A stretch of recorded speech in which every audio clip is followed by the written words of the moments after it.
on, man? What the fuck?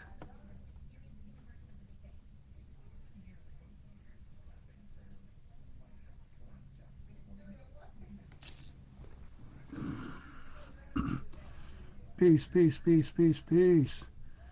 Welcome back to the You and I Versal Temple for the sun, planets, moon, and stars. I be your Lord of Hosts, Lord Messiah, and today we going into the Montevideo Convention. This right here is the Montevideo Convention on the rights and duties of states. So what this is basically dealing with is showing you how to develop your state. It's how to develop a state, or more so a nation state, because you got to understand that nations can be a nation, basically meaning they belong to a member of people, a body of people. But if they don't have a government, then they're not going to be respected by other nations that have government. They could be respected as a nation, but not as a government. So nations have to basically develop their government in order to come into governance, basically, to be able to govern. You know what I mean? You have to have a government. You know what I mean? So based upon that, the states themselves, like, even though you have like the United States, right? The United States collectively, they have a constitution that is for the whole United States. The Constitution for the United States of America. But then you also have separate constitutions for each state. Like, each state has their own constitution, which makes them a sovereign state. Each state is sovereign within itself, but they all collectively go according to the Constitution for the United States of America. So this right here, the Montevideo Convention, is basically showing you how to develop your state. And then once you develop your state, you show and prove your sovereignty as a nation. You understand what I'm saying? Because a nation can be a nation, but if they don't have a state, which means, a state of being, a state of existence, then, what are they doing? So in the science of a state, right, when you look up the definition of the word state, the transitive verb of the word state says to express in writing, to express the particulars of in writing, in words, especially in writing. So when you write something down, you're making a statement, and the root word of statement is state. So within that statement, you have basically declared your state. You understand? And ment means mind. So a statement means the mentality of the state, or the state of mind. You understand? The statement is a state of mind. So you have to put something in writing to show and prove what your state of mind is. And the state of mind is basically your right to self-determination. So let's get into this, right? This is the Montevideo on the rights of states. So it says done at Montevideo, which is, Uruguay. Date enacted 1933 on the 12th of December. 26th of December. It came into force 1934. 1 year later on the 26th of December. So 1 year later it came into force. So the government represented in the 7th International Conference of American States, wishing to conclude a convention on rights and duties of states, have appointed the following plenipotentiaries, meaning like the basic fundamentals or principles that they stand on. All right, so it says list of, that big word there, omitted, who after having exhibited their full powers. And what is full powers? Before you accede to a treaty or declare a treaty, there's what's called an instrument of full powers, where you basically state that, it says which were found in good and due order and agree upon the following. So your instrument of full power states that you show an improvement what your power is before you deal in these matters. It's kind of like a power of attorney, so to speak, but like dealing on a state level, though, showing and proving that your sovereign right to self-determination is expressed through your full powers, showing and proving that you're in good and due order to do so, and you have agreed upon the following. And there's also what's called an instrument of accession. Instrument of accession is where you accede to a treaty or a declaration or whatever the case may be.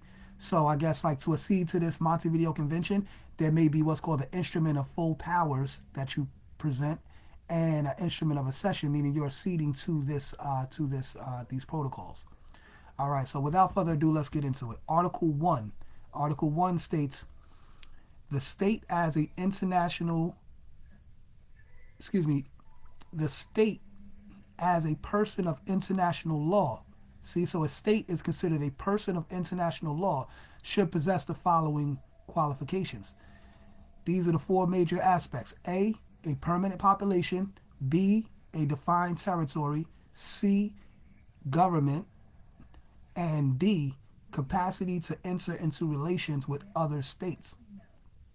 Now, based on that alone, right? Because see, when I first read the Montevideo Convention, I kind of just ran off that first article, because that's when you look it up, they usually put that first article, to define the Montevideo Convention or to give you information about what it's about, until you go in to read the whole articles. And then when I found this out, I was like, oh shit, I didn't even know it was more stuff. Damn, I was like, damn, it's a whole bunch of stuff, more stuff I got to do, man. I thought I did it all already. But really, these other articles were just kind of explaining what Article 1 is all about. So once you establish Article 1, that's really the basis of what you're doing. And then the rest of the articles kind of explain your rights to do what you do and how the laws back you up and everything like that. We're going to get into that. So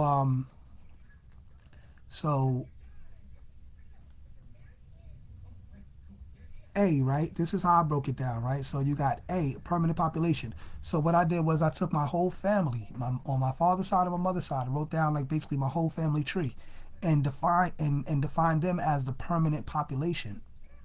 You understand? So instead of me having to try to go out here in the world and galvanize people and get people to join my nation, and man, I ain't doing all of that. I just took my whole family that's already my blood nation by birth, you know what I'm saying? And I declared them as the permanent population. The permanent population. So now anybody else who accedes to our peace treaty, which has within it our declaration for statehood, which is pursuant to the Montevideo Convention, anyone who accedes to our treaty, they will come under the same laws and rights and everything that's mentioned within our treaty. So like I said, I just took my family and did that as the permanent population, and if other people want to add on, then they'll become, an extended population. So B, you have defined territory. We define North, South, and Central America as our defined territory, and we are defined as the de jure population, as opposed to the de facto population. The de jure population is the original people, the nationals of the land, the indigenous people who have the rights of self-determination to do what we do. The de facto population are the so-called Caucasians or Europeans that's here operating in commerce. So they have what's called they're operating under the color of law. The word color in legal terminology means the appearance of. So they're operating under the appearance of law.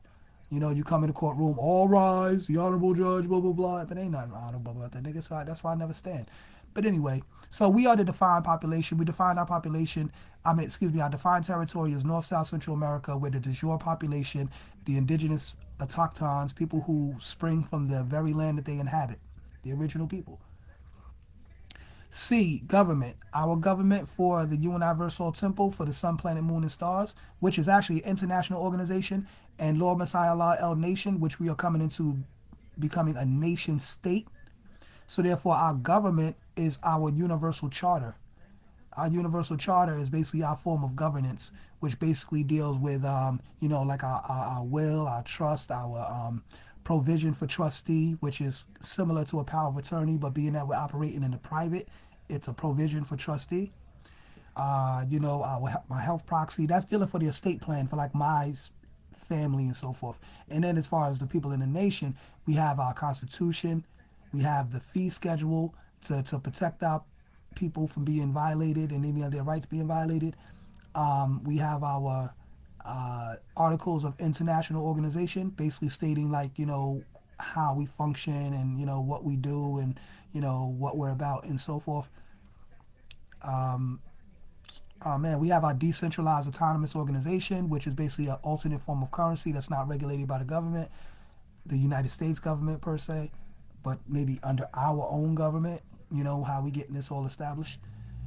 And so forth and so forth, and so many other things that I ain't really gonna get into all of that. So D, right? D is a capacity to enter into relations with other states, and also now going back to C real fast. When you establish your own government, now then they have to respect you as your own government, which is foreign to their government, or rather say they will be foreign to your government, because your government is de jure. It's from the original people, saying like we the original people, not we the people as in that corporation and the people that represent the bar association and all of that, who claim they are licensed to practice law and all of that, even though we know there's no such thing as a lawyer license. But yeah, so anyway, we have to establish our own government, and then we show them that once we establish our own government, they have to respect other governments, and they can't discriminate against our government. They can't just take our nation members, our nationals, and do what they want to do with them anymore like they did when they were under that other government in that other capacity. So now you have D, the capacity to enter into relations with other states. So once you develop your actual government, you have your permanent population, you have your defined territory, you have your government on that, within that defined territory, operating amongst the permanent population, then you're showing and proving that you're actually in movement, you're doing things, you're actually established, and you're operating and functioning in government. Then that will show your capacity to enter into relations with other states. Because you're gonna go and file your information with the Department of Justice, the Homeland Security, with the president, with the local police departments, with the sheriff department, with the FBI, CIA, all these heads of state. You're gonna put them on notice of who you are and how you're functioning and what you're doing, and let them know that nothing you're doing is illegal. Everything you're doing is pursuant to the so-called law.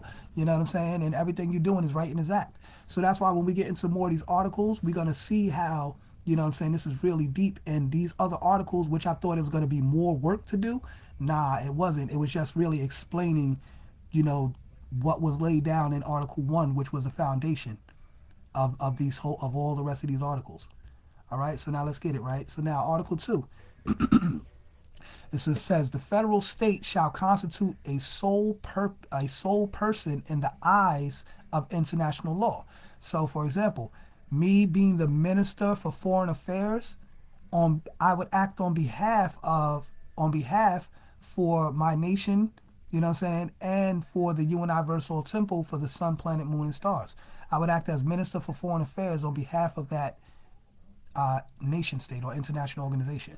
So now, the federal state shall constitute a sole person in the eyes of international. So I would be that quote unquote sole person in the eyes of international law, and I would act as the Minister for Foreign Affairs.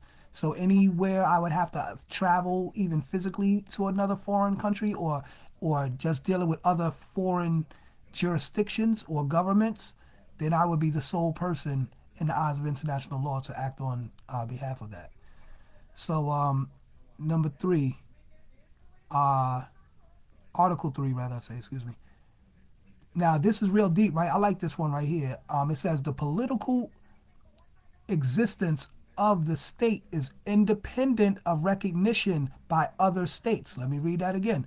The political existence of the state is independent of recognition by the other states. So you don't need other states to recognize you. You don't need so-and-so's permission. Hey, y'all recognize us as a state? Do y'all recognize us? No. Listen, pursuant to the Montevideo Convention, which is the right and duty of states, you have the right to do this on your own. Once you establish your permanent population, your defined territory, your government, and your capacity to enter into relations with other states, and then you've constituted a sole person in the eyes of international law to act on behalf, then the political existence of your state is independent of the recognition of other states. You see what I'm saying? Like all of this is all flowing together. See what I'm saying? So when I read this, I was like, yo, that's what's up. So basically they're saying I got the right to do everything I'm doing and I don't need to ask nobody's permission. You see what I'm saying? Y'all hear this, y'all? So-called black people, when I say so-called black people, because I'm trying to tell y'all, those terms, as we know, Negro, colored, black, African American, all of these terms are misnomers. Now, scientifically, yes, we are black. We are the blackness of the universe. The melanin that secretes from the pineal gland, the melatonin, you know what I'm saying, which when shined on by the sun converts into melanin, giving us our dark layer of skin and, hair and eyes and all that good stuff. Also helping with the functions of our body and why we so supreme and do what we do. We are the black gene, the dominant gene. You know what I'm saying? We are the from the dark depths of the sea and the dark soils of the earth. You know what I'm saying? Yeah, so in that sense, scientifically, yes, we are black. You know what I mean? But in the legal arena, in legal terminology, when you look into Black Law's Dictionary, you look up the term black, it is not a good thing. It's legally making you to seem dead, or what they consider as civil liter mortuus, meaning dead in the eyes of the law. Meaning, when you go in there and talk about I'm black, I'm a black man, I'm African American, I'm Ethiopian, and all these type of terms, they will not respect you. They will say, okay, nigga, you dead, basically. We don't respect that. Those are not nationalities. You know what I'm saying? You're not coming before us as a nation saying you belong to a nation of people. Those are not nations. You understand? And since we haven't followed these, protocols that they acknowledge and respect, they're not going to acknowledge and respect what we're doing, because this is how not just the United States, but many other states, like when we get to the end, you're going to see all the states that signed on to this. Many other states bear witness to this. You know what I'm saying? So basically to say that it's not, like I say, you don't need the permission of other people to do what you do and all of that, like I was saying before. So let's continue, right? So even before recognition, the state has the right to, let's check it out, even before recognition, like even before you bring yourself into existence and show and prove your political existence, and other states just recognize you just by default because you are doing what you're doing and they can't deny you, like you out here, and you put them, how you sound niggas say, we outside, you know what I'm saying? We outside, you know what I'm saying? And you put them on notice about what you're doing. So it's not like they can't recognize you, they recognize you. But even before recognition, the state has the right to defend its integrity and independence, to provide for its conservation and prosperity, and consequently to organize itself as it sees fit. Y'all heard that? Consequently to organize itself as it sees fit. So you got the right to just go out here and organize yourself as you see fit, as long as you're not doing something terroristic or you're harming other people. Like you can't, start some kind of gang or terroristic group and start going around harming people. Like, nah, that's not right and exact. That's not peace. You breaching the laws of peace. One of the major aspects of universal law is the law of peace. So once you breach the peace, you're committing a danger to society. You're disturbing the peace of society. Other people have the right to exist in peace just like you got the right to exist in peace. So once you infringe upon someone else's universal right or international right, then you're in violation of the same rights that you say you want to be respected for. Once you violate someone else's rights, you're in violation. So that's the whole thing. As long as you're in good stance in universal law, international law, and you're not in violation. You know what I mean? So to legislate upon its interests and administer its services and to define, check it out, legislate upon its interests, meaning they can have interests in things, buy land, give loans, do this, that, all of that good stuff. Administer its services, so if they have services as a nation, like the Universal Temple for the Sun, Planet, Moon, and Stars. We have a consulting firm. I have contracts for music, performances and so forth. We have consultations for estate planning. We have services that we administer, and we can offer these services to the public. So, and to define the jurisdiction and competence of its courts. So, meaning we have the right to develop our own courts. When you look into the Constitution, the Constitution for Lord Messiah Allah El Nation, within that we have our courts set up to how we govern and handle our own affairs. You understand? So we have our own courts set up. You know what I mean? It's not all sophisticated quite yet as, some other jurists or political bodies may be. You know what I mean? But, we starting off, we getting there. You know what I mean? We getting there.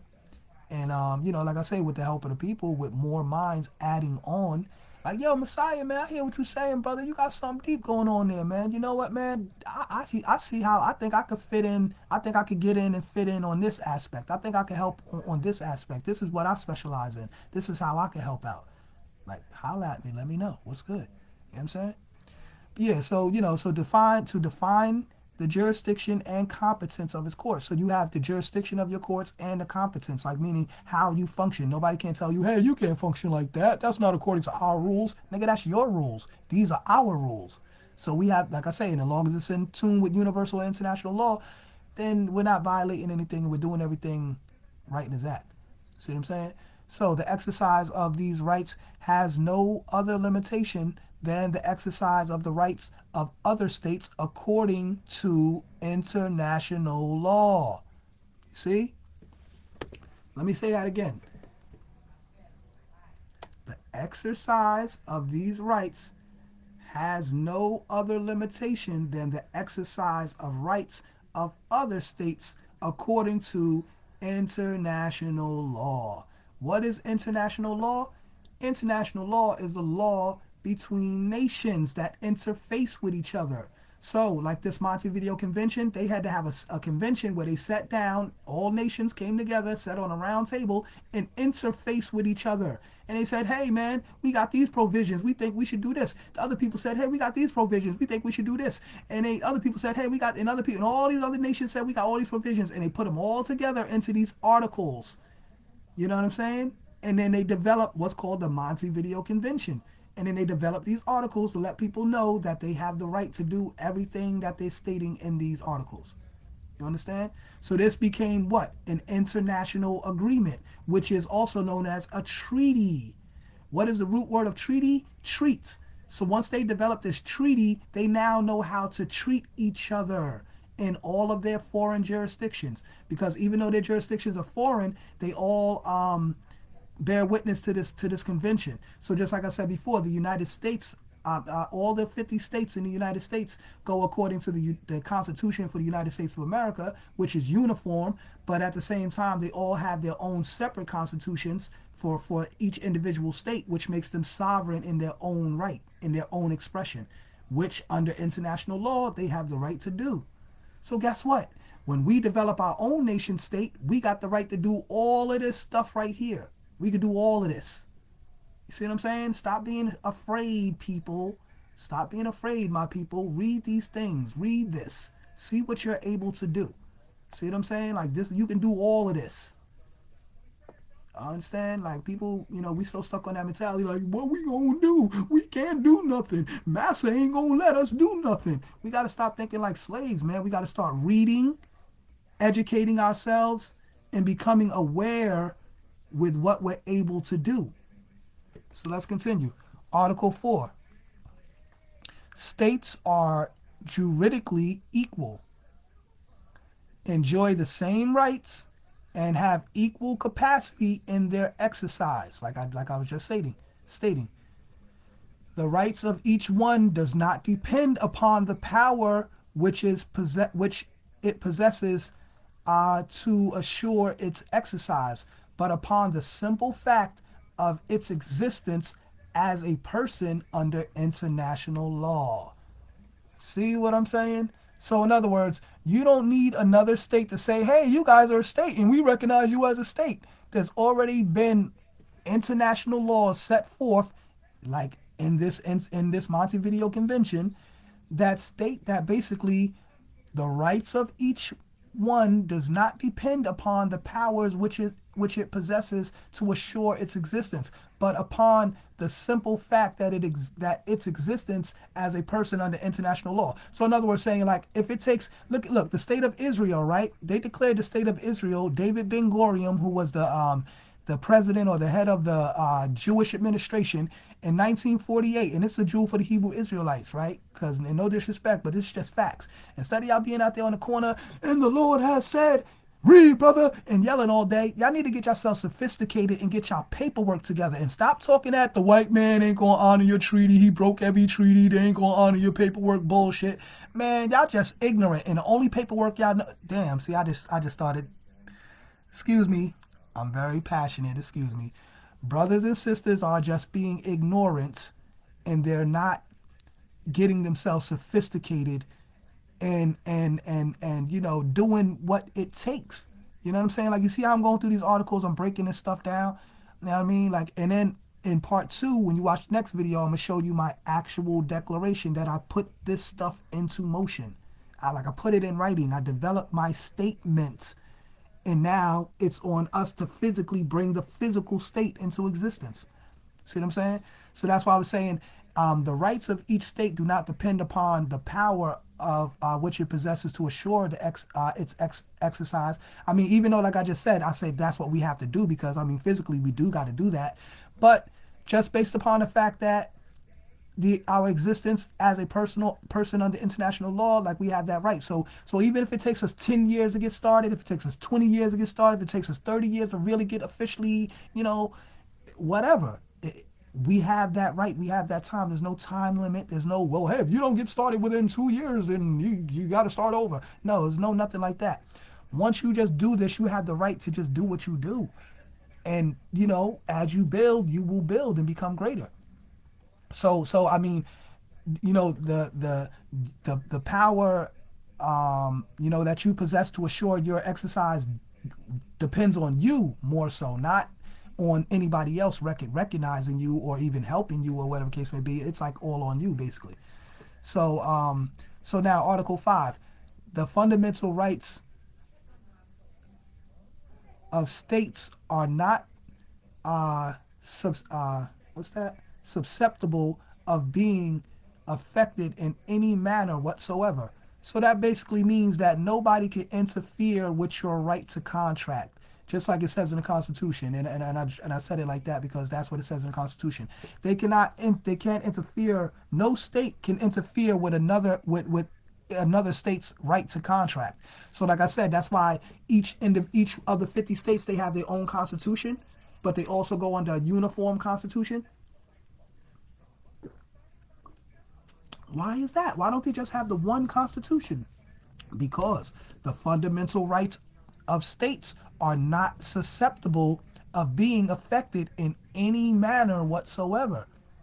So even though they go according to the uniform constitution, they still have their own constitution of their own state because they got the right to operate in their own state how they operate. Each state is sovereign. You understand? So once you bring your state into existence, especially you being the indigenous people, you are definitely sovereign in that sense. You know what I mean? And like I said, I don't even really like to use that term sovereign because sovereign really means like you really official. Motherfuckers can't tell you what to do at all. And I'm not, playing the devil's advocate, but I'm just acknowledging the fact that, yeah, listen, man, these motherfucking United States niggas, these corporations, these foreigners have set themselves up, built a military, and they got some motherfucking power on the chessboard. Like, we can't deny that shit, because if they didn't, we'd be able to just take over so easy and just, that'll be that, right? So, you know what I mean? You gotta acknowledge the power, man. And that don't mean that you bowing down. It's acknowledging what you're up against. Or not even up against, but what you're dealing with. You understand what I'm saying? Because like I say, we're all on the same land. America is the land. But America just is a land of multiple jurisdictions. There's a lot of different jurisdictions, commercial jurisdictions, political jurisdictions, religious jurisdictions, private jurisdictions, public jurisdictions. You know what I'm saying? There's multiple jurisdictions on the land. So based upon how you establish yourself and how you declare your jurisdiction in the competence of your own courts and all of that good stuff, then that will show and prove how you function. Like, you know how they got like a town hall, they got government state buildings and all of that good stuff. Like, you know what I'm saying? They setting up shop basically. So like we got the right to do the same things. Like I was showing y'all the USAR, the United States of America Republic, the Moors, the Moorish government. They've erected their government. And this is the only official Moorish government that has been erected like so far. The Moorish Science Temple was not a government. It was a religious organization in which just like we did back in the days in the church. The church was the place, before it turned into praise white Jesus, the church used to be the place where we went to plan. And if the white man was in there, we had to ask the white man to kindly excuse himself. We got some black talk we got to talk about up in here. You know what I'm saying? So yeah, we talk to you later, Mr. Charlie. You know what I'm saying? Yeah. So the black church was a place where we used to go to deal with what we needed to do for ourselves. You know what I'm saying? And we somewhat do that today in the church, but it became so commercial. You know, these preachers just want the money.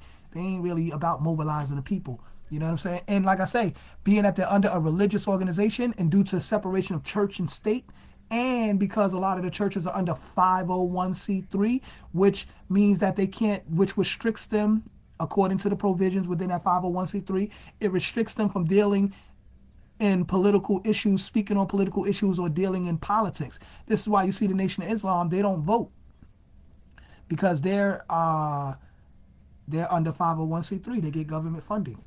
So all of that, you know, Million Man March, Day of Atonement, sorry to say, but that was false advertisement.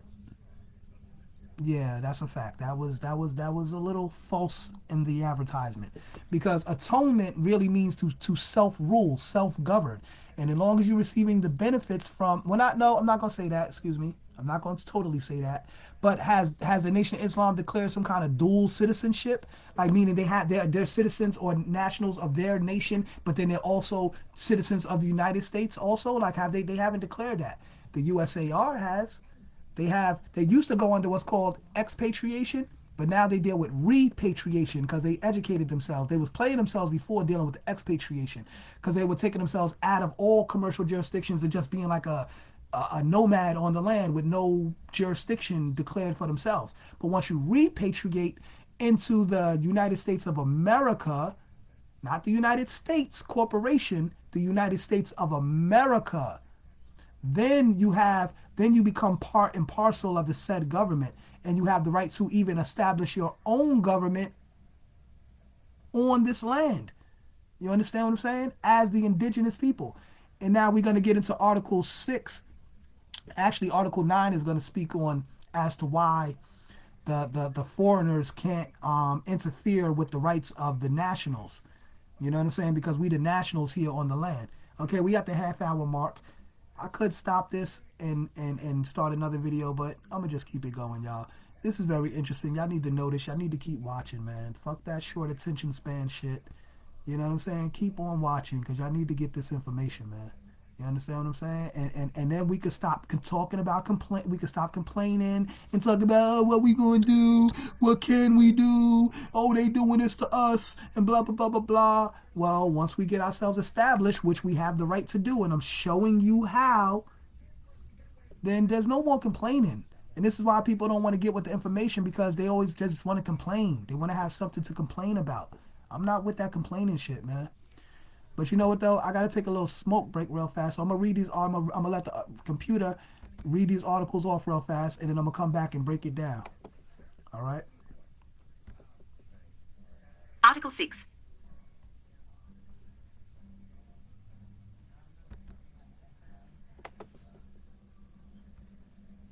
Article 6. The recognition of a state merely signifies that the state which recognizes it accepts the personality of the other with all the rights and duties determined by international law. Recognition is unconditional and irrevocable. Article 7. The recognition of a state may be express or tacit. The latter results from any act which implies the intention of recognizing the new state. Article 8. No state has the right to intervene in the internal or external affairs of another. You heard? Article 9. The jurisdiction of states within the limits of national territory applies to all the inhabitants. Listen. Nationals and foreigners are under the same protection of the law and the national authorities, and the foreigners may not claim rights other or more extensive than those of the nationals. Right. Article 10.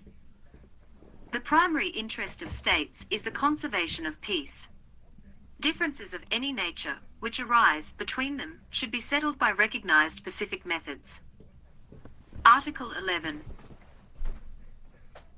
The contracting states definitely establish, as the rule of their conduct, the precise obligation not to recognize territorial acquisitions or special advantages which have been obtained by force, whether this consists in the employment of arms, in threatening diplomatic representations, or in any other effective coercive measure. The territory of a state is inviolable, and may not be the object of military occupation, nor of other measures of force imposed by another state directly or indirectly, or for any motive whatever, even temporarily. Article 12. The present convention shall not affect obligations previously entered into by the high contracting parties by virtue of international agreements. Right. Article 13. The present convention shall be ratified by the high contracting parties in conformity with their respective constitutional procedures. The Minister of Foreign Affairs of the Republic of Uruguay shall transmit authentic certified copies to the governments for the aforementioned purpose of ratification. The instrument of ratification shall be deposited in the archives of the Pan-American Union in Washington, which shall notify the signatory governments of said deposit. Such notification shall be considered as an exchange of ratifications. Article 14. The present convention will enter into force between the high contracting parties in the order in which they deposit their respective ratifications. Article 15. The present convention shall remain in force indefinitely, but may be denounced by means of 1 year's notice given to the Pan-American Union, which shall transmit it to the other signatory governments. After the expiration of this period, the convention shall cease in its effects as regards the party which denounces, but shall remain in effect for the remaining high contracting parties. Article 16. The present convention shall be open for the adherence and accession of the states which are not signatories. The corresponding instruments shall be deposited in the archives of the Pan-American Union, which shall communicate them to the other high contracting parties. In witness whereof, the following plenipotentiaries have signed this convention in Spanish, English, Portuguese and French, and hereunto affixed their respective seals in the city of Montevideo, Republic of Uruguay, this 26th day of December, 1933. Ratifications as of May 2016. Number of ratifications, 16. Brazil, Chile, Colombia, Costa Rica, Cuba, Dominican Republic, Ecuador, El Salvador, Guatemala, Haiti, Honduras, Mexico, Nicaragua, Panama, United States of America, Venezuela. Right. So, I was going to go back and break these down, but you know how people don't like to watch these long videos. So, I'm going to here and y'all can tune in on part 2. And I'm going to go back and break down from Article 6 to Article 16. All right? Actually, Article 6 we was on, right? And then I'm going to go to 16. From equality to knowledge equality. So, part 2, tune in, come back to the Universal Temple for the sun, planets, moon, and stars. Tune in with your host, Lord Messiah, and part 2, and we're going to get it in, y'all. Let's get it.